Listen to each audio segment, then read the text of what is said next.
mengejar husnul khatimah. Baik, ikhwati iman azanillahu wa iyyakum. Nifaq ala nafsihi. Aku mendapati, dia seorang tabi'in, Ibn Abi Mulaikah. Aku mendapati 30 orang sahabat Nabi, di antaranya sahabat-sahabat senior, semuanya takut ada kemunafikan pada diri mereka. Itu mereka tidak tahu tentang bagaimana akhir dari kehidupan mereka. Sementara Nabi SAW bersabda, innamal a'malu bil khawatim. Sungguhnya amalan tergantung dari apa? Penutupnya. Penutup amalan seorang itulah kesimpulan dari amalan dia selama dalam hidupnya. Maka bisa terlihat daripada akhir kehidupannya. Maka ini yang menggelisahkan ya, para salihin. Sebagaimana kata Ibnul Qayyim rahimahullahu ta'ala, kata beliau, laqad qata'a khawful khawatim zuhur salihin. Kata beliau, sungguh takut dengan penghujung, rasa takut terhadap penghujung telah mematahkan punggung-punggung orang-orang yang saleh. Kemudian Nabi SAW bahkan mengatakan, aku di surga, tiba-tiba aku melihat sebuah istana di surga. Kemudian fa'idha mra'atun tatawadda'u ila janibil qasar. Tiba-tiba ada seorang wanita, itu bidadari, yang sedang berwudu di samping istana. Fakultu, aku bertanya kepada penghuni surga, liman hadal qasar? Ini istana milik siapa? Maka mereka mengatakan, li Umar bin al-Khattab. Ini adalah milik Umar bin al-Khattab. Fawallaitu, maka aku pun pergi.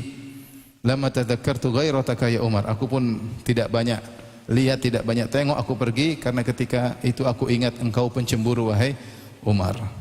Maka Umar berkata, a'alaika aghar ya Rasulullah? Apakah aku cemburu kepada engkau ya Rasulullah? Maksudnya Umar mengatakan, masuk aja ya Rasulullah, enggak ada masalah. Aku tidak, kalau sama kamu aku tidak cemburu. Rasulullah bilang, aku lihat surgamu, lihat istanamu, lihat bidadarimu. Tetapi apakah setelah berita, semua berita ini Umar kemudian pede? Ternyata tidak. Nabi yang pernah mengatakan, ya Umar, tidaklah engkau menempuh suatu jalan, ya, illa salaka syaitan fajjan ghayra fajjik. Ma salakta fajjan illa salaka syaitan fajjan ghayra fajjik. Tidaklah engkau melihat suatu jalan kecuali setan akan mencari jalan yang lain. Itu Umar. Lagi lewat, setan kabur. Kalau sebagian kita lewat, setan malah mendekat. Umar luar biasa. Kata Rasulullah SAW, "Lau kana nabiyyun ba'di lakana Umar." Kalau ada seorang nabi setelahku, maka dialah Umar. Betapa sering Umar mulham, muhaddats, diberi ilham oleh Allah Subhanahu wa taala, sampai berapa kali dia punya ide, ada yang mengumpulkan sampai 8 kali, ternyata ayat turun sesuai dengan ide Umar bin Khattab radhiyallahu taala anhu. Itu ide Umar ternyata sesuai dengan kehendak Allah Subhanahu wa taala. Luar biasa Umar bin Khattab radhiyallahu anhu. Dan meninggalnya mati syahid, ya. Mati syahid. Yang pernah berdoa kepada Allah Subhanahu wa taala, Allahumma inni as'aluka syahadah fi baladi nabiyyik. Ya Allah, aku memohon kepada Engkau mati syahid di negeri Rasulmu, yaitu di kota Madinah. Dan Allah kabulkan. Ketika sedang sholat subuh, beliau ditikam Abu Lu'lu' al-Majusi sehingga ada 3 robekan di perut beliau. Kalau beliau minum susu, masuk susunya pun keluar. Ketika beliau dalam kondisi akan meninggal dunia, beliau diletakkan di tempat tidur, maka orang-orang pun berdatangan. Maka ada seorang yang memuji Umar dengan pujian yang luar biasa. Engkau adalah ini, engkau adalah ini, engkau adalah ini, wahai Umar. Umar berkata apa? Jawaban yang sungguh menakjubkan. Beliau berkata, kafafan lali wala alayya. Aku hanya berharap impas dengan pujian-pujian tersebut. Yaitu yang penting impas, ya. Tidak mendukungku dan tidak juga menjatuhkanku, ya. Artinya beliau tidak pede dengan segudang pujian yang Nabi berikan kepada dia, mengatakan tenang, saya pasti mau surga. Enggak sama sekali. Enggak sama sekali. Dan sudah nampak di hadapan dia bagaimana husnul khatimah. Sedang salat subuh ditikam oleh Abu Lu'lu' apa? Majusi. Husnul khatimah bukan? Husnul khatimah. Tapi beliau tetap mengatakan, tetap tidak ada sombong bahwasanya kita pasti masuk apa? Surga. Inilah seorang wali dari wali-wali Allah yang sesungguhnya, yang mengerti betul tentang keagungan Allah Subhanahu wa taala, bahwasanya apa yang kita lakukan tidak ada apa-apanya dibandingkan dengan keagungan Allah Subhanahu wa taala. Sungguh menakjubkan bagaimana Ibrahim dan Ismail ketika membangun Ka'bah. Saya renungkan ayat ini luar biasa. Allah berfirman, "Wa idh yarfa'u Ibrahimul qawa'ida minal baiti wa Ismailu rabbana taqabbal minna innaka antas samiul alim." Ketika Ibrahim dan Ismail membangun Ka'bah, mereka pasang batu dan mereka berdua berkata, Rabbana taqabbal minna, ya Allah terimalah amalan kami. Innaka antas samiul alim. Sungguhnya Engkau Maha mendengar dan Maha mengetahui. Ada seorang salaf ketika membaca ayat ini dia berkata, "Unzuru ila Khalil Rahman." Dia menangis. Dia berkata, "Lihatlah kepada kekasih Allah, Nabi Ibrahim. Bana baitar Rahman." Dia membangun rumah Allah, masjid Allah. Bi amri minar Rahman, dengan perintah langsung dari Allah Subhanahu wa taala, tanpa perantara, Allah langsung perintah langsung. Tsumma yakhafu alla yataqabbala minhu Rahman. Kemudian dia masih takut Allah tidak terima amal solehnya. Padahal amal solehnya luar biasa. Beliau Ibrahim dan Ismail harus pergi ke tempat yang jauh, memotong batu, dijadikan kotak, kemudian dipikul, kemudian disusun. Ini bukan pekerjaan ringan. Berdua saja, tidak ada orang yang ketiga. Dipikul, disusun sampai ketika Ka'bah sudah mulai meninggi, maka Umar minta ada namanya maqam, itu tempat pijakan. Kemudian beliau mengambil batu, beliau susun. Beliau mengambil batu, beliau apa? Susun. Dan itu pekerjaan sangat berat. Namun setiap beliau susun batu, beliau berkata, Rabbana taqabbal minna. Ya Allah terimalah dari kami. Masih khawatir amalnya tidak diterima. Tidak ada pede, tenang, saya kekasih Allah. Ini perintah langsung Allah tanpa perantara. Ini masjid terbaik di dunia. Tidak ada ngomong begitu. Sementara amal kita baru sedikit sudah pede. Baru bikin masjid kecil, nama masjid juga nama kita sendiri. Terus pede pasti diterima. Ikhlas enggak jelas, kemudian pede diterima, kemudian pede pasti masuk surga. Oleh karenanya orang-orang salihin mereka tahu tentang bagaimana keagungan Allah. Makanya ketika para ulama bahas kenapa Nabi SAW selesai solat dia berkata astagfirullah, astagfirullah, astagfirullah, itu dibandingkan dia istighfar setelah solat. Rasulullah SAW karena dia tahu bahwasanya amal yang beliau kerjakan tidak sebanding dengan keagungan Allah Subhanahu wa taala. Rasulullah SAW memuji Allah dengan pujian yang sebanyak-banyaknya. Kemudian dia berkata, La uhsi thana'an alaik. Ya Allah, aku tidak mampu menguasai seluruh pujian untukmu. Anta kama athnaita ala nafsik. Yang bisa memuji dirimu dengan yang selayaknya hanyalah engkau sendiri. Engkau sebagaimana dirimu memuji dirimu sendiri. Baik, dari sini kita tahu bahwasanya yang menggelisahkan orang-orang salihin adalah mereka tidak tahu tentang kesudahan mereka. Sebagaimana tadi Sufyan, gelisah bagaimana kesudahannya.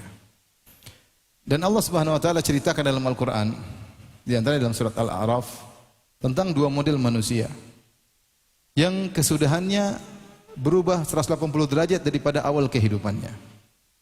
Yang pertama adalah kisah para penyihir Fir'aun. Mereka bertahun-tahun sebagai penyihir. Kemudian mereka diundang oleh Fir'aun untuk berduel dengan Musa, utusan Allah Subhanahu wa taala. Ada yang mengatakan mereka ratusan, ada yang mengatakan mereka ribuan. Maka berkumpullah mereka untuk berduel dengan Nabi Musa alaihissalam, dan akhirnya mereka kalah, dan akhirnya mereka mengaku tentang kepada Allah. Mereka berkata, "Amanna bi Rabbi Harun wa Musa." Kami beriman kepada Rabbnya Harun dan Rabbnya Musa. Fir'aun marah-marah. Amantu lahum qabla an adzana lakum innahu lakabirukum alladzi 'allamakumus sihr. Kalian beriman kepadanya tanpa aku izinkan, tanpa aku perintahkan. Sungguhnya Musa itu guru kalian. Kalian hanya kerjasama. Ini sandiwara. Jadi Fir'aun itu pintar ngomong ya. Ketika penyihirnya kalah, dia ngomong di hadapan rakyatnya, "Oh ini kerjasama, drama." Musa gurunya, ini semua apa? Murid-muridnya. Kemudian dia berkata, la uqatti'anna aydiyakum wa arjulakum min khilaf wa la usallibannakum fi judhu'in nakhl wa la ta'lamunna ayyuna ashadda 'adzaba wa abqa. Kata dia, aku akan siksa kalian, aku potong secara berselisih, itu kaki kanan dengan tangan kiri atau tangan kanan dengan kaki kiri, kemudian aku salib kalian, itu aku ikat di tiang. Tapi mereka bertahan dan mereka berkata, ya afrik alaina sabra wa tawaffana muslimin. Ya Allah, curahkanlah kesabaran sebanyak-banyaknya dan wafatkan kami dalam kondisi Islam. Akhirnya mereka khitamnya, penghujungnya meninggal dalam kondisi beriman. Siapa yang duga para penyihir ini yang puluhan tahun menjadi profesinya adalah syirik besar, menjadi penyihir, kerja untuk orang yang ngaku sebagai Tuhan yaitu Fir'aun, Ternyata di akhir hayat mereka masuk Islam. Kemudian mereka tewas dibunuh oleh Fir'aun, mati syahid. Mereka Islam mereka tidak sampai 1 hari. Terus kemudian mereka masuk apa? Surga. Siapa yang duga akan hal itu? Tidak ada yang tahu. Ini contoh pertama bagaimana yang kehidupannya penuh dengan kerusakan. Entah sebab apa, yang mungkin ada kebaikan dalam hati mereka dan kita enggak tahu, itu rahasia Allah Subhanahu wa taala. Tiba-tiba di penghujung mereka beriman kemudian meninggal. Sebaliknya Allah berfirman dalam surat Al-A'raf juga ayat 175. Kata Allah, "Watlu 'alaihim naba'al ladzi atainahu ayatina fansalakha minha fa'atba'ahu asyaitanu fakana minal ghawin. Walau syi'na la rafa'nahu biha walakinnahu akhlada ilal ard wattaba'a hawah." Kata Allah Subhanahu wa taala, wahai Muhammad, bacakanlah kepada mereka tentang kisah seorang alladzi atainahu ayatina, yang kami ajarkan kepadanya Taurat. Ini orang alim di kalangan Bani Israel. Banyak ahli tafsir mengatakan namanya Bal'am bin Ba'ura. Bal'am bin Ba'ura. Ahli tafsir, dia adalah ahli Taurat, bahkan dikenal kana mujabat dakwah. Kalau berdoa dikabulkan. Ya. Zahirnya ulama doanya dikabulkan. Tetapi ternyata di penghujung hayatnya dia keluar dari ajaran yang benar. Fansalakha minha, maka dia keluar dari ayat-ayat Allah Subhanahu wa taala. Insilah itu sebenarnya mengatakan seperti ular yang keluar dari kulitnya. Fansalakha minha fa'atba'u syaitan, maka begitu dia keluar dari ayat-ayat Allah, syaitan mengikutinya, ya. Fakana minal ghawin, maka kemudian syaitan semakin memacunya, akhirnya termasuk orang yang sesat. Kata Allah, walau syi'na, perhatikan kembali kepada kehendak Allah. Walau syi'na la rafa'nahu biha. Kalau kami berkehendak, kata Allah, kami akan angkat dia derajatnya tinggi karena dia menguasai Taurat, yaitu dia menguasai ayat-ayat Allah. Ahli kitab. Kalau zaman kita ahlul Quran, tapi dia ahlu Taurat. Walau syi'na la rafa'nahu biha. Kalau kami berkehendak, kami akan angkat dia. Tetapi kenapa? Walakinnahu akhlada ilal ard, tapi dia condong kepada dunia. Dia lebih condong kepada dunia. Ternyata ayat-ayat yang dia pelajari, ilmunya tentang Taurat, doanya yang mudah dikabulkan, ternyata tidak menjamin penghujungnya adalah baik. Ya.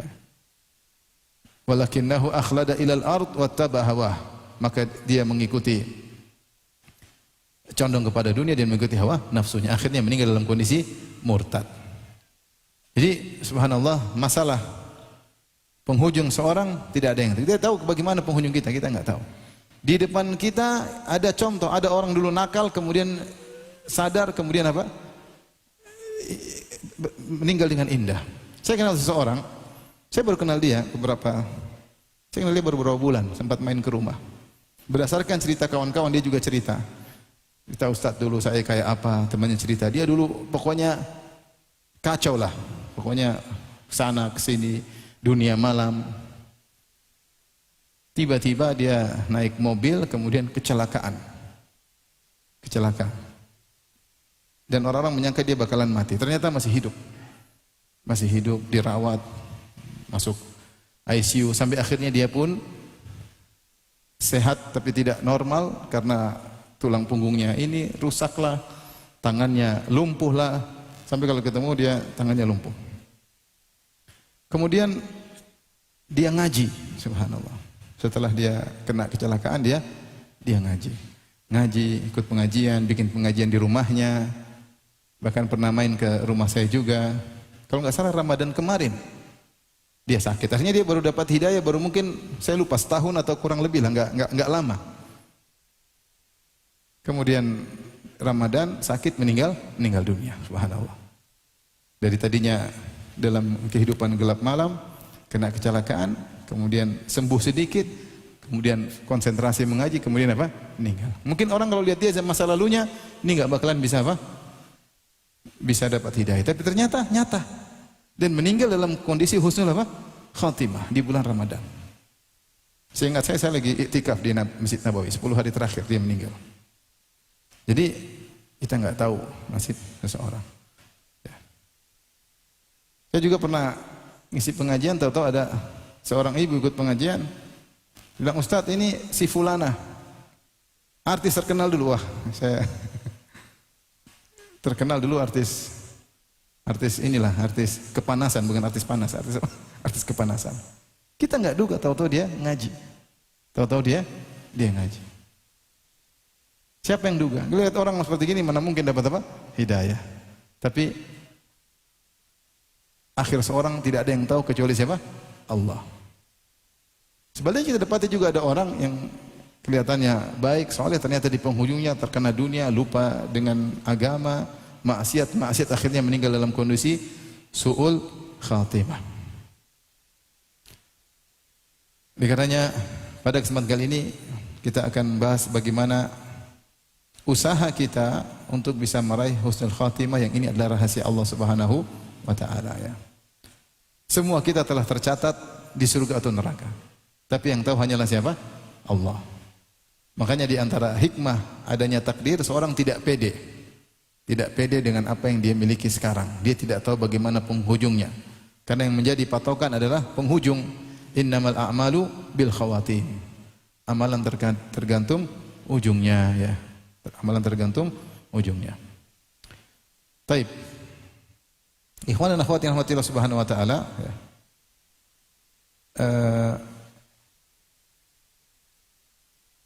Apa yang dimaksud dengan husnul khatimah? Husnul khatimah itu seorang sebelum meninggal dia beramal soleh, bertobat kepada Allah, kemudian meninggal.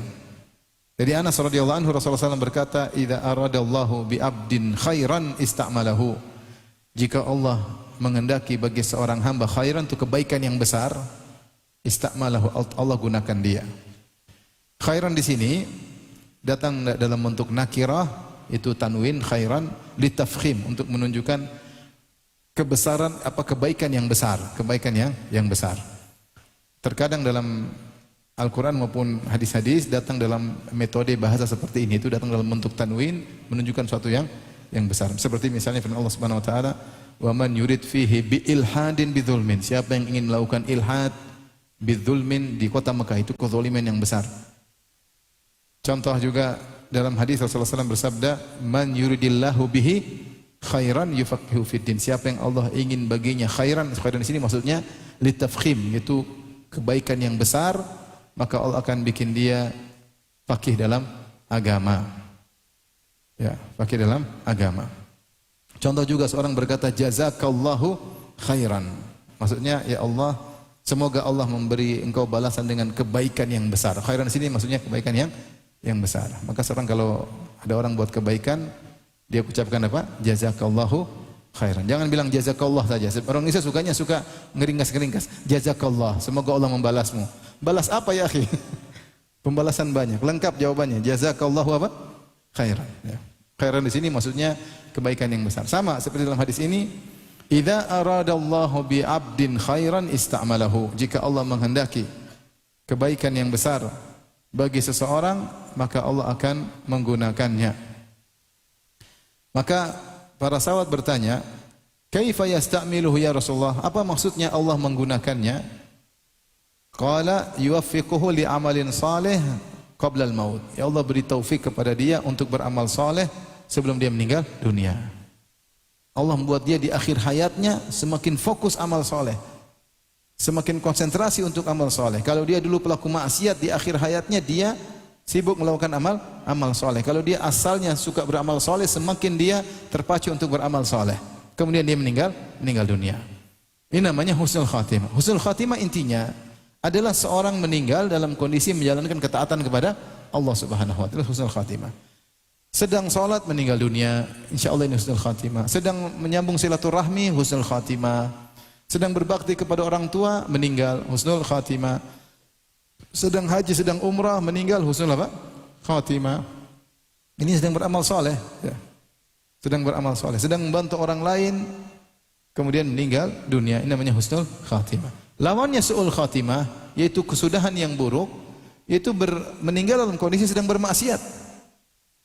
Sedang bermaksiat, sedang berzina, meninggal dunia, ya. Sedang nyanyi-nyanyi, joget-joget, kemudian meninggal dunia. Dulu ada sempat klip, entah beberapa, mungkin 10 tahun yang lalu ya. Sempat klip tersebar tentang orang joget-joget, kemudian meninggal, dengar musik, joget-joget, meninggal apa? Dunia. Semua orang yang lihat fitrahnya tidak ingin mati seperti itu. Ada yang mau mati seperti itu? Ada yang mau mati enggak? Joget-joget, dengar musik, organ tunggal, kemudian tewas. Ada yang mau? Enggak ada. Meskipun yang mengatakan musik halal pun dia tidak mau mati seperti itu. Ini maksudnya fitrah, saya bicara fitrah. Orang yang mengatakan musik halal pun tidak mau dia mati dalam kondisi apa? Demikian. Lagi joget-joget gimana? Tinggal. Dan banyak ya, orang lagi berzina meninggal, lagi main judi, ada yang lagi main judi, lagi pegang joker, kemudian mati dalam kondisi kaku. Joker di tangannya. Allahu Akbar. Waliyadzubillah.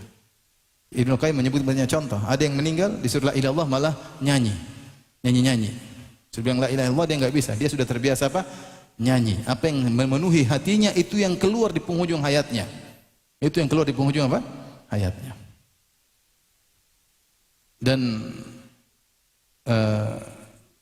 siapa yang meninggal dalam kondisi bermaksiat kepada Allah maka itu su'ul apa? Khatimah. Su'ul khatimah. Jadi mudah. Su'ul khatimah meninggal dalam kondisi bertakwa, su'ul khatimah meninggal dalam kondisi bermaksiat kepada Allah Subhanahu wa taala. Baik. Kiat-kiat meraih husnul khatimah. Ada beberapa kiat-kiat yang mungkin kita usahakan bersama karena kita semua tidak ada yang tahu tentang penghujung hayat kita, enggak ada yang tahu. Kita enggak tahu bagaimana penghujung kita, kita enggak tahu amal soleh kita diterima atau tidak. Kita selalu bainal khauf war raja, antara takut dan berharap. Yad'unana raghaban wa rahaban. Mereka para nabi berdoa kepada kami, beribadah kepada kami dalam berharap dan cemas, berharap dan cemas kita. Oleh karenanya kita konsen berharap agar Allah menganugerahkan kepada kita husnul apa? Khatimah. Di antara doa pertama yang berusaha agar kita bisa husnul khatimah, berdoa kepada Allah Subhanahu wa taala. Ini yang paling saya rasa sebab terbaik.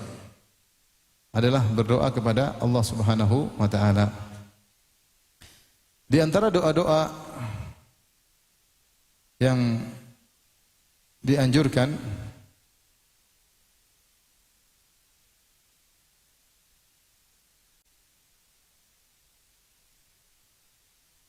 adalah kita berdoa sebagaimana doanya Nabi Yusuf. Ya. Tawaffani musliman wa alhaqini bis salihin. Tawaffani musliman wa alhaqini bis salihin. Ya Allah, wafatkan aku dalam kondisi Islam dan susulkan aku dengan orang-orang saleh. Nabi Yusuf alaihissalam mengucapkan doa ini kapan? Di puncak kesuksesannya. Setelah dia melalui berbagai macam ujian. Setelah dia terpisahkan oleh ayahnya, ada yang mengatakan 15 tahun, ada yang mengatakan 40 tahun, ada yang mengatakan 80 tahun. Akhirnya dia bertemu sementara dia sebagai seorang bangsawan yang penduduk Mesir tunduk kepadanya. Maka dia berkata, Rabbi qad ataitani minal mulki wa 'allamtani min ta'wilil ahadits. Fatiras samawati wal ardi anta waliyyi fid dunya wal akhirah. Tawaffani musliman wa alhiqni bis salihin. Dia mengatakan, ya Rabbku, Engkau telah memberikan kepadaku kekuasaan. Engkau berikan kekuasaan. Yang dulu aku ada tinggal di Palestina, tinggal di kampung, tidak punya apa-apa, miskin. Sekarang Engkau berikan aku apa? Kekuasaan. Rabbi qad ataitani minal mulki wa 'allamtani min ta'wil ahadits. Dan Engkau juga telah